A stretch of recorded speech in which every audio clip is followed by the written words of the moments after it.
अस्सलामु अलैकुम वरहमतुल्लाह। मुहतरम सामीन, आज हम सूरतुल माइदा का रुकू नंबर 1 पढ़ेंगे। आप भी हमारे साथ पढ़ें, इंशाअल्लाह बहुत फ़ायदा होगा। अऊज़ु बिल्लाहि मिनश शैतानिर रजीम। बिस्मिल्लाहिर रहमानिर रहीम।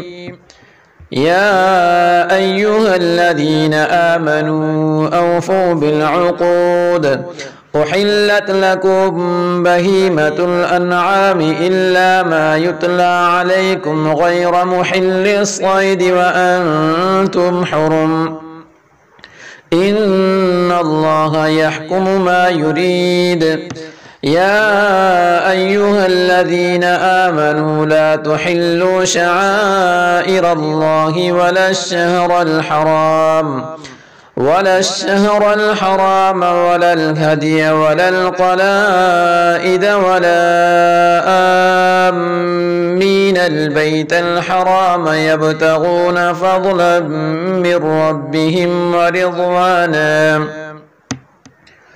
وإذا حللتم فاصطادوا ولا يجرمنكم شنآن قوم أن صدوكم عن المسجد الحرام أن تعتدوا وتعاونوا على البر والتقوى ولا تعاونوا على الإثم والعدوان واتقوا الله إن الله شديد العقاب।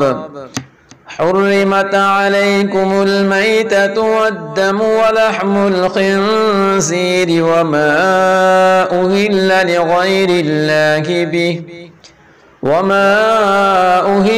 لغير الله به والمنخنقة والموقوذة والمتردية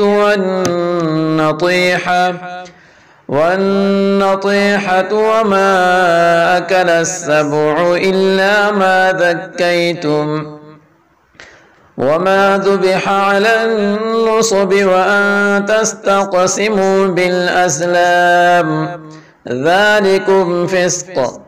اليوم يئس الذين كفروا من دينكم فلا تخشوهم واخشون اليوم أكملت لكم دينكم وأتممت عليكم نعمتي ورضيت لكم الإسلام دينا فمن اضطر في مخمصة غير متجانف لإثم فإن الله غفور رحيم।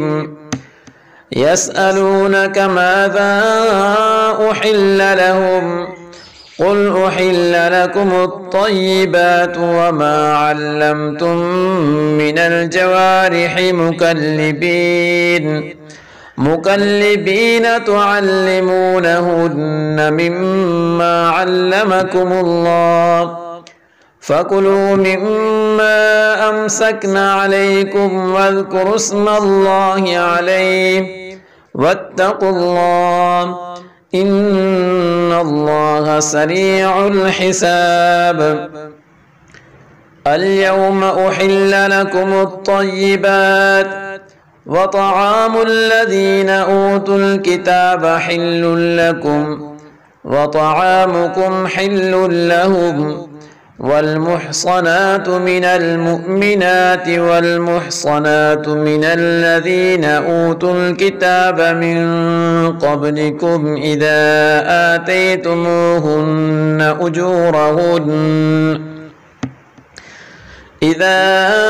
آتيتموهن أجورهن محصنين غير مسافحين ولا متخذي أخدان ومن يكفر بالإيمان فقد حبط عمله وهو في الآخرة من الخاسرين।